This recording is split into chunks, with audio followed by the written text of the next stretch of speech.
so good to have you back. And it's a moment we have to go straight into hardcore political discourse. I have three gentlemen with me in the studio. Let me start by introducing Barrister Ekanem Esu. He's a private legal practitioner. Barrister, so good to have you. Good evening. It's my pleasure and honor to be here. Hello, Cross Rivera. And next to him is Comrade Engineer Effium Edet. He is the chairman, state chairman, Interparty Advisory Council, IPAC, and also the chairman of the Action People's Party, APP. Congratulations to your party in Rivers State, and welcome to Weekend Politics. Thank you very much. And we have finally Dunamis Achibong. He's a senior special assistant political office of the chief of staff. Dunamis, good evening and welcome to Weekend Politics. Good evening, Cross River. Okay, so Barrister, let me start with you. First, let's look at two courts of equal, jurisdiction. The Federal High Court gave out a directive. The State High Court gave out different directive, but the election still went ahead. And I'd like you to give us the legality around the just complete elections in Rivers State. Okay, thank you very much. Before delving into the legalese of the contradictory judgments of the Federal High Court sitting in Abuja and the State High Court sitting in Port Harcourt, it is germane at this point to give an expose of the very background that gave rise to the judgment. You would recall that earlier in the year, the Attorney General of the Federation had earlier filed a suit against the Attorney General of Abia State and 35 others, seeking inter alia the interpretation of the Supreme Court into relevant provisions of the Constitution, which of course gave rise to the July 11th decision of the Apex Court, which granted full financial autonomy to local government. It is at the heels of that decision that various state governments had been scampering to meet up with the deadline. And as expected, the Rivers State government fixed their own local government election for yesterday, that is 5th of October 2024. The issue that begs for immediate attention is, prior to the election, various camps, namely the APC camp, the APP camp, had gone to court to ask the court to interpret relevant sections of the law, namely Section 7 sub 1 of the Constitution and Section 5 sub 1 of the Rivers State Independent Electoral Commission law, which clearly stipulates that before you go into the conduct of any election, you must at least publish notice of election 90 days to the date of the election. And the court, acting on the extant provision of the law as presented by the parties before the court, at the Federal High Court, said that that section of the law was not complied with, and accordingly ordered that the Independent National Electoral Commission should not issue register of voters to the Rivers State Independent Electoral Commission for the conduct of the election.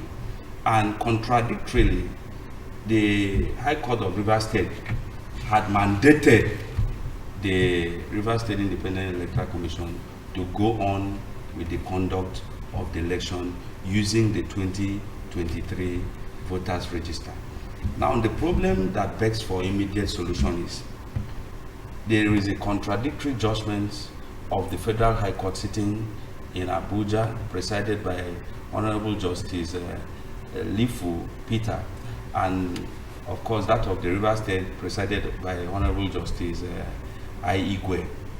Now, in law, those two courts are what we is known as courts of coordinate jurisdiction.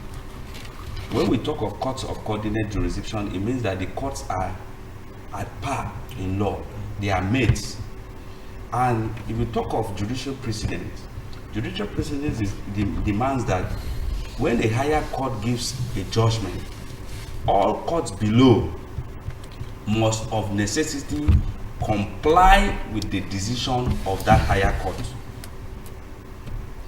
Now, where a court of coordinate jurisdiction in the local or normal parlance, they are mates in law, give judgment, it behoves on the party. The judgment is not binding on either of the courts. Are we together? Yeah. You cannot cite the court, the judgment of the court of Federal High Court to be binding on the state high courts. It cannot be binding. Now the question is, who were the parties before the court? The law is that where a federal government agency is involved, you should approach the Federal High Court. Where a state government agency is involved, you approach the state high court. But however you want to look at the trajectory, they are courts of coordinate jurisdiction. And a careful perusal of the processes reveals that the subject matter of the dispute is domiciled in Rivers State. So if you do not want to look at certain political undertones, you understand, it's safe to conclude that if the APC or the PDP flank in Rivers State wanted to do, let me say, the PDP, as it were, they would have approached the Federal High Court sitting in Rivers State, because we have a Federal High Court splitted all over the nation for purposes of administrative convenience, you know. So it now behoves on the state governor to pick and choose on which order to obey. And that begs the question, the issue of that it is high time that this issue that has been overflowed by the judicial arm should be given a stern decision. You cannot from shop. Each time we have issues like this, people will run here and there trying to cause problem within the polity. Now you can see what happened in Rivers. Because these courts are courts of coordinate jurisdiction. Somebody can say, I will not obey your own decision. After all, my own court has given judgment. You people are mates in law.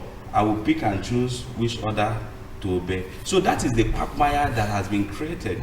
And in the coming days, I am fully persuaded and optimistic in the fact that there would be reason for further litigation. Yes. Okay. Yes. Okay. Let me quickly bring the chairman IPAC and the state chairman Action People's Party, you know, which is the party that has won, you know. Now, let me quickly find out. Is this crisis more of legal or political? Of course, it's more of political. It's political. Okay. Now, no, when you said if we don't want to look at the political undertone, I picked that because it's just because of political undertone that the case was shifted from Rivers State to Abuja. Okay. Dynamis, let me quickly bring you in now. Let's look at all of this. You have been the state chairman of the National APC National Youth Caucus. Let's look at this. All of this drama. We see a PDP state governor so excited, you know, in swearing in the APP winners. Yeah. How does this put out there? What do we see all of this in politics? It appears as the voice of Esau at the hand of Jacob. Thank you very much. I think what we can derive from His Excellency Fubara is exemplary leadership. I think he is changing the narrative by setting a level playing ground for political actors and parties and all of that, you know, because as a governor, you're first a governor to the Rivers people and before your political party. So I think it's an act of exemplary leadership. Oh, great. Pastor, let me come back to you. Because in giving your opening, you talked about the Supreme Court. That was a good background set. Then if the legal, you know, icons know all of this, let's not forget that the CJN, Keke Edong, who was just sworn in a few days back, had given a directive that look, she will deal very well with those judges who give conflicting judgments. Now, they know that if they needed to go higher, they would have gone way higher. There's already a Supreme Court directive that states should conduct local government election, and now another court, a federal high court, is coming to truncate that process. What do you think the judicial system stands to address? As I would always say, there is no court that has the latitude to go into a voyage of fishing evidence. It is the pieces of evidence presented before the court that forms the gamut or the totality of evidence that will be relied upon for the judgment.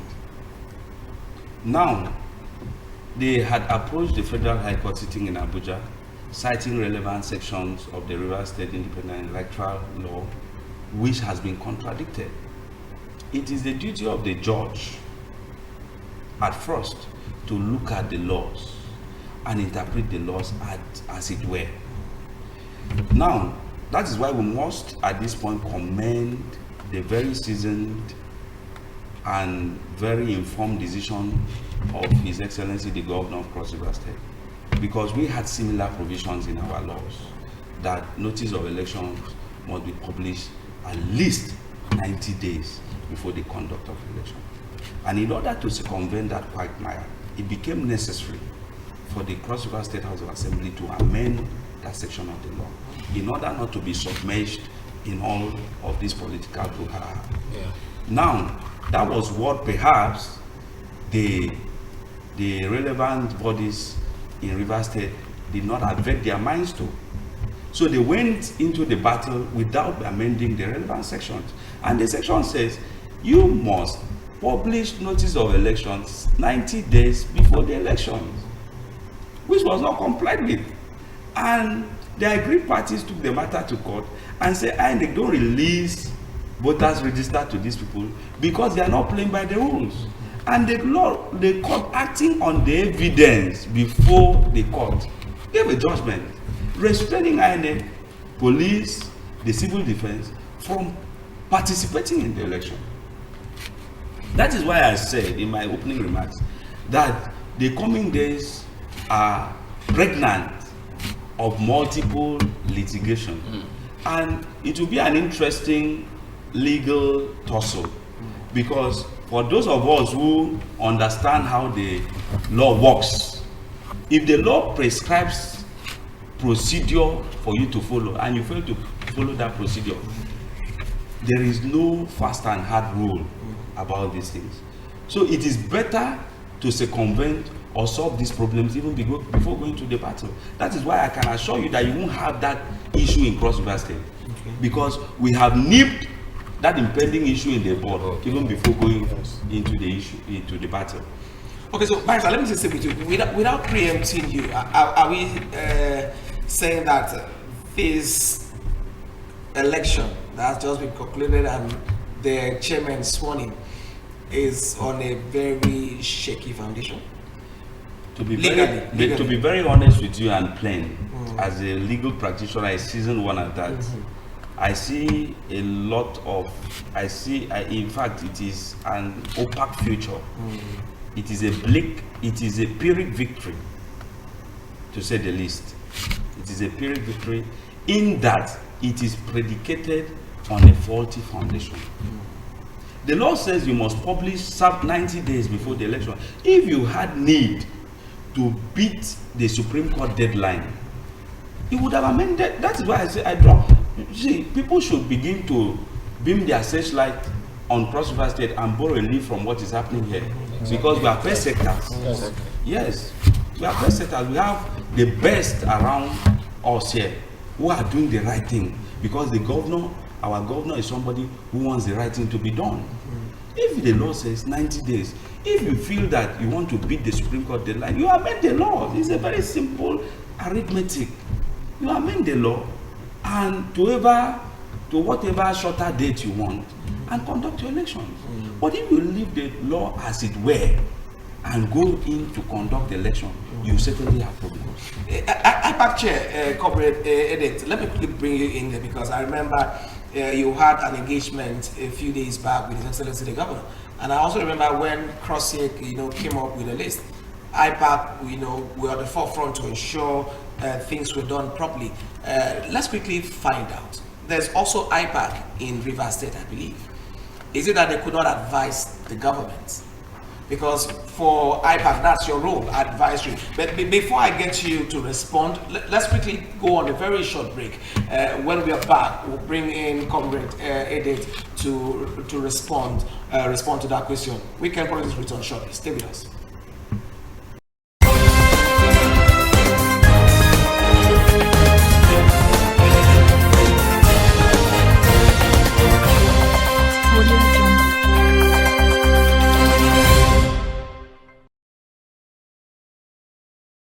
All right, welcome back from that break. It's still Weekend Politics. Wherever it is you're watching us, this is Calabar, CRBC TV Calabar. So before we went on that break, I was trying to field a question to Comrade Engineer Effium Edith. Now, as the IPAC chairman, your colleagues in Rivers State, do you think they followed due diligence to advise the government of the data? Look, if you don't follow due process, you might likely, crash. So let's get your thought. What really happened?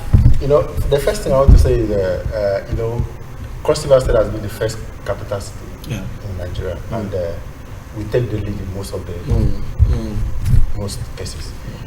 If you check IPAC Cross River State, last year we called for local government election, understanding the period of 90 days stipulated for publication of election before the election. And this year, we called for it again. Some people misinterpreted it because we are conversant with the law, with the CrossYek law. We even called for the CrossYek law to be amended, the local government law to be also amended. We want to applaud the House of Assembly in Cross River State because they yielded to that call we made. Because when the Federal High Court gave this ultimatum to local government, it was a thing of concern to Cross-Riverians, to political parties in Cross River State. We took it upon ourselves to study and know whatever loophole may be there, and try as much as we can to see that we don't fall into this. Great. I wouldn't say the IPAC in Rivers State did wrong. Ignorance is inevitable. They may have operated out of ignorance. So that they did not advise the governor of that the law should have been amended is a lose for them. Absolutely. It's a lose for them. Okay, Dunamis, let me bring you in now. Let's look at the speed, at which the election started quite early. We had results announced that same yesterday, and today they were sworn in. Does that speak that, look, we can actually have elections in our country, that materials would come out early, that elections would go, like one of the observers said, it was very peaceful. One of the papers as well said, can that be a narrative? Someone, today said they should recommend Fubara, His Excellency Fubara, to be INEC chairman once he's done with his tenure, because he knows how to conduct elections. And now, we saw elections in Edo. People complain materials arrived quite late. Can we borrow a leave, irrespective of the hasty nature that was up bet? Can we see our elections, future elections, Edo is on the pipeline, start early, have everything done smoothly, and get results announced and get these guys sworn. Remember, Cross River is doing theirs in few weeks from now. Yeah. Okay, in life, the only thing that is constant is change. And as long as you're there for service, you must be able to fashion out more creative ways in proffering solution. So like I earlier said, His Excellency Fubara actually dressed the way he wants to be addressed, by being timely, by being exemplary and all of that. Unfortunately, there were certain loopholes, and like my legal brother is saying, that is anticipating more of litigations and all of that. That is what makes politics interesting. But I also want to draw your attention that the governor we have in Cross River State is ready, always ready and resolute in ensuring that it is people friendly, people first, and a level playing field for political parties and all the stakeholders that are involved. Elections in Cross River will be far, far more better than what we have in River State yesterday. Because if you look at the itineraries and how the preparations are going, you see that the His Excellency had even given a listening ear to IPAC when they requested for an extension, and His Excellency did not just stop there. He was also considering looking at the economy by reducing the cost of, forms for chairmanship and councillorship and all of that. So it shows that we are on point, we are timely, and we are very ready. Yes. Oh. So, like, I would also want to add, in most cases, when certain things are to be done, I would advise that some states will come to Cross River and marry knowledge, because you saw what His Excellency did in Edo State, and more will come forth in Cross River come 2nd November. Great. I love that statement. Come to Cross River and marry knowledge. Barrister, you said the days ahead would be very interesting. So you see a whole lot of legal hurdles to jump ahead. Now the question is, who would take the matter to court? Fubara is, if some people are alleging, is a PDP in a day and APP at night. We see Wike, who we don't know if he's an APC member or a PDP member. Now, APP happens to sweep 22 out of 23 LGS. Who is going to take the matter to court? Because we see a lot of illegalities, like you said. Well, within our electoral jurisprudence, the law is that it is the person who contested the election and lost, Yeah. and the political party that sponsored the person that can actually challenge the outcome of an election. So those who participated in the election and their political parties will be the petitioners, challenging the legality of the election. Simplicity. Okay, great. Edith, let's look at in the course of the election, about a few hours, we saw twin explosions. Now, how can we remove violence from our politics? We saw explosion in the APC secretariat. We also had one at the RISIEC office. How can we get, because it shouldn't be politics is a dirty game, like they say. How can we, because the Wike loyalists also had protested as well, the youth, how can we get, extricate violence from our Nigerian politics? I think to achieve that, we have to do more on educating citizens of Nigeria of the importance of value for life. Because I don't see any reason why people will go as far as placing bombs in a party secretariat, a party that wants to prevail in an election. They knew very well that APP will win most of the positions, majority of the position in the state. So they took it upon themselves to distract the structure of the party, the attention of the party, is to re-educate Nigerians, as the case study may be, River State, of the importance of life, of the importance of a peace. Not taking politics as a do or die affair. No, it's not. It shouldn't be like that. Allow who wins to win. Who has the capacity to serve the people. Who the people have viewed to be the one that is credible enough to serve them. Allow the people's voice the people's will to prevail. If you see what Fubara himself, in his polling unit, he happily lost along that word. He happily lost to an opposition party. It shows that the governor of Rivers State has value for democracy. I don't think he's party to any part of those bombs and those violence that we experience in Rivers State. You know, APP is your party, so you are the state chairman of the party. So, when you say actually, man happily lost it because he knew he knows the chairs is pushing there. You know what I mean? Let's look at in the history of our nascent democracy in Nigeria.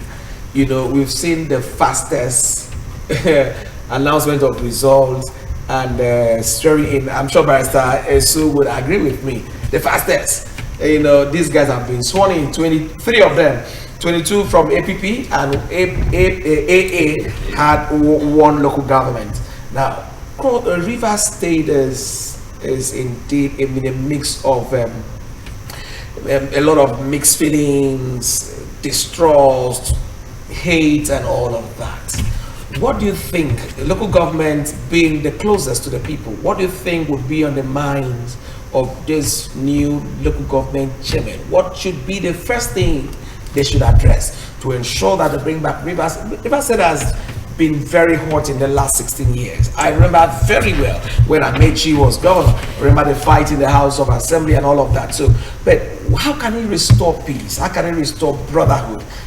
How can the 23 of them, in the midst of all of these skirmishes, restore oneness in Rivers State moving forward? If you look at the whole thing there, what I'm seeing there is interest. I'm not seeing restlessness, I'm not seeing chaos and all of that. It's interest. Whenever you find these issues taking place, all the eventualities you can detail during the Rivers State local government election, it boils down to interest. And whatever tussle or assumption that is in between the minister of the FCT and the governor of Rivers State, I think it all boils down to interest. And looking at that, and we know too well that politics is a game of interest, aside number, loyalty, or origin of loyalty and all of that.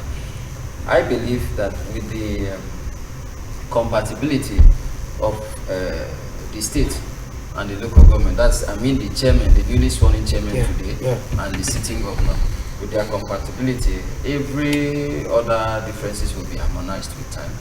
Because I know that a call for you to lead is to serve. So after your swearing in, is for you to get to the drawing board, address the structure and know where to start from, and then look at the campaign promises, the mandate you have, and then see where to begin to deliver and all of that. So there's no much of time to start fighting or get distracted and all of that. It would have been a big problem if the governor himself was fighting and then at the end of the day lost that. But we see that the governor is at peace, and we see that the governor has embraced the newly elected persons, devoid of the political party lines they are coming from and all of that. It shows that he is looking at the future of Rivers State, and then he's also further looking at how Rivers State can be more formidable.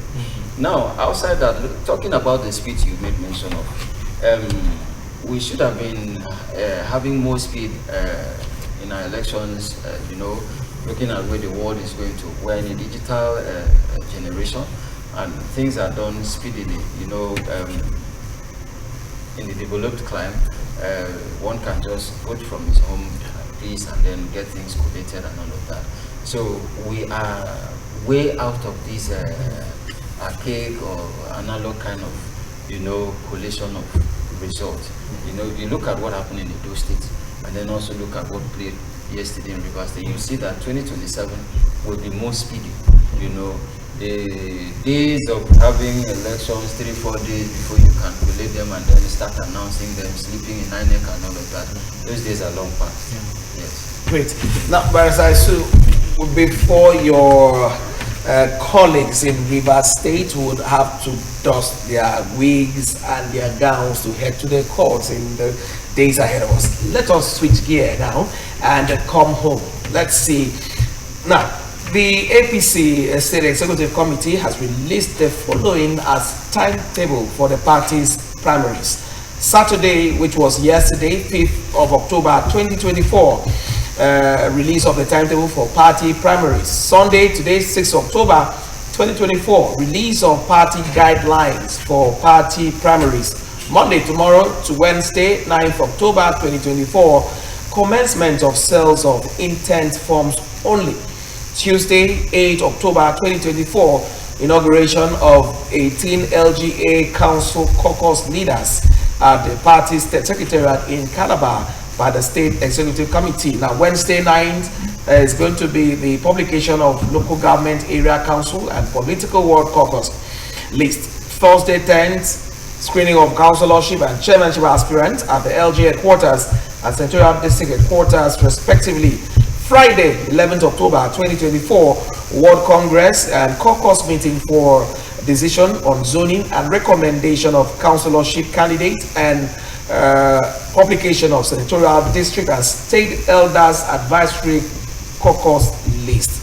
It's a long one here, and it gets down till Tuesday, 15th October 2024, which will be affirmation of consensus candidates in all political wards and LGA council headquarters. Now, let's look at APC. They did this, in tandem with the notice of election that was brought by CrossIT. I'd like you to fill us in on all of this. Well, simply, this speaks to the issue of playing within the rules and the timeline.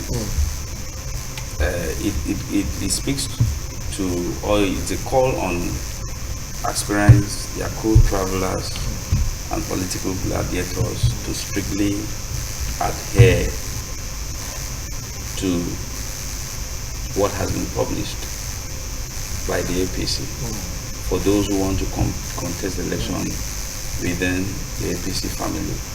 The party, in its wisdom, has come up with these guidelines for the conduct of the election.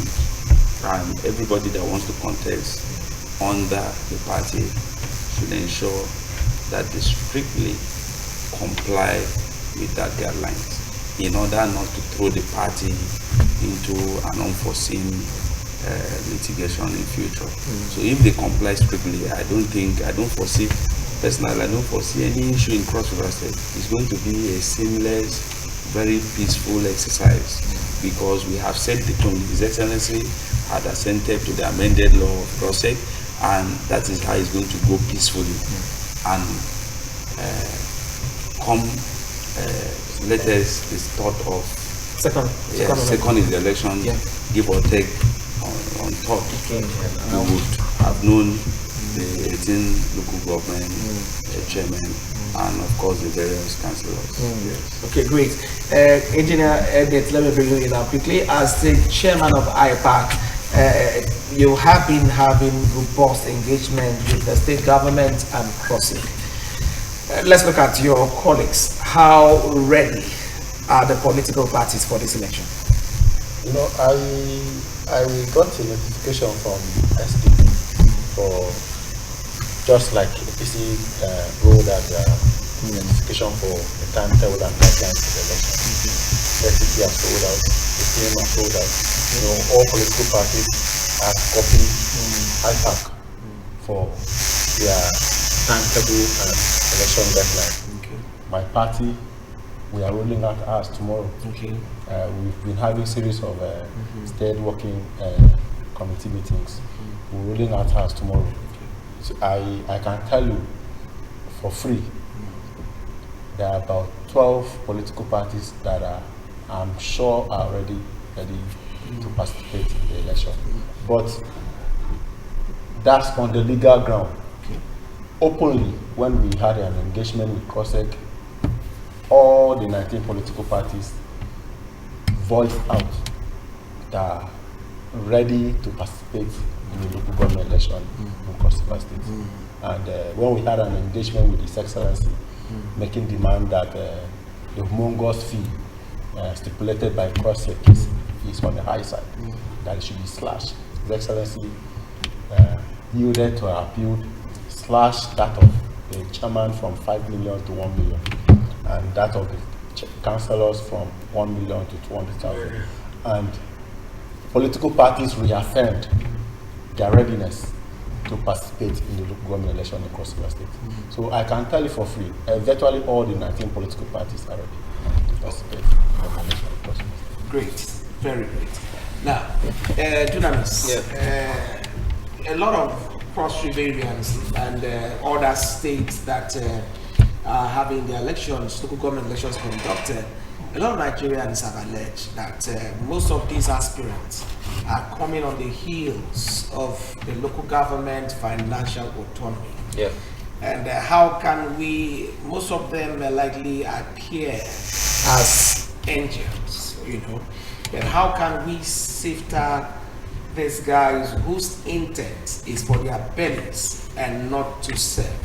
So I'd like you to, because you are the SSA political, what kind of mechanism should be put out there to ensure proper screening of the real guys that truly want to serve the people and not their stomach? Okay, let me first make an instance. A mother who has 3 or 4 children perhaps knows the characters and behaviors of these 4 or 3 children, or as the case may be. He knows this one is calm, he knows this one is hot-headed, he knows this one is like this, he knows all their temperament. So also in Cross River, you know, Cross Riverians know themselves. And most importantly, His Excellency Senator Prince Bassey Dudu is a grassrooter who believes in the people and has made out his mind that the choice of chairmanship and councillorship are going to come from the people, because he is not looking at a situation where tomorrow you say, oh, it was one senator that made you, it was one man that made you, so to hell with the people. No, the people will have to sit down and bring you out. And then whenever issues come up, the people will have that audacity to call you and let you know that we voted you, we brought you to the fore, and all of that. So aside from this, if you look at this process, this laid down process that will be playing out very soon in line with the party timetable and guidelines that is already out, you see that the stakeholders in a particular local government or ward in terms of councillorship knows who and who that are there with them. They know their behavior, they know their character. So there's not going to be any fallen angel from anywhere. And again, if you think you're just coming out to contest because of the local government autonomy, I think you are going to be, should I say, you're not informed, because you know the autonomy thing takes a process. So the process of referendum and other procedures are yet to be on a complete cycle. So it's not a game of coming to eat money. It's a game of coming to serve the people. You know, you're coming to ensure that the people's first agenda is effectively delivered. You understand? So it's not the normal game as usual where you just come from nowhere, somebody just is somewhere nominate you and you come and no. This administration is very keen and very strict about leadership. So we will assure Cross Riverians that the APC will give to you credible candidates that have what it takes to man the chairmanship position and the councillorship position. Great. Yeah. Let's quickly look at one of the things we see with APC is that of consensus. And when there is a near voice, they go for primaries. I'd like you to enlighten us. What should we know about consensus? And where we have a decent voice, what happens? Well, by the extant provisions of the 2022 electoral laws, the law has come to, regulate the way and manner consensus is being done.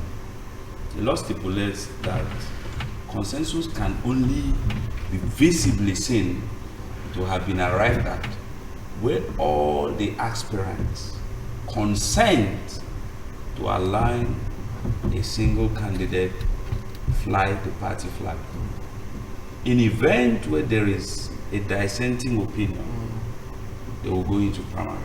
Okay. So that is the law as it were with regard to consensus.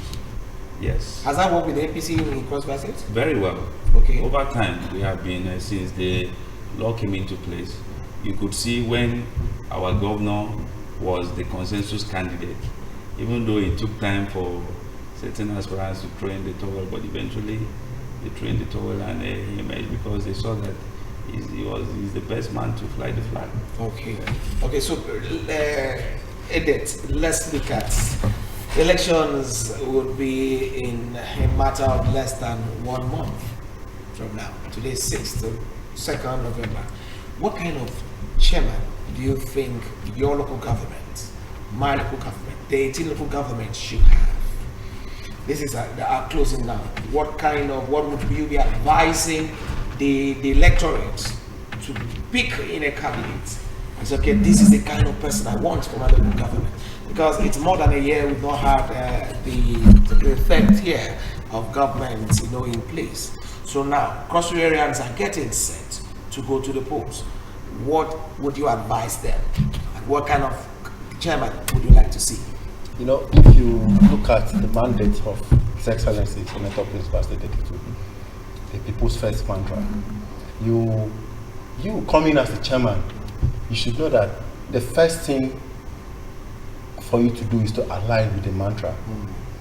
Because in less than 2 years, you can see the development, the progress Cross River State has made under the leadership of His Excellency Senator Prince Pastor Dedetu.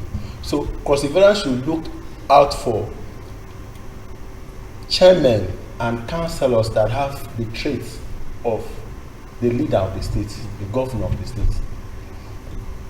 Councillors and chairmen that has the people at heart, that considers the people first. People that understand the place of service, the place of bringing more development to the grassroots. Because His Excellency is already covering most of the local government, from the south, the central, to the northern central district. So Cross Riverans should look out for devoid of party sentiment.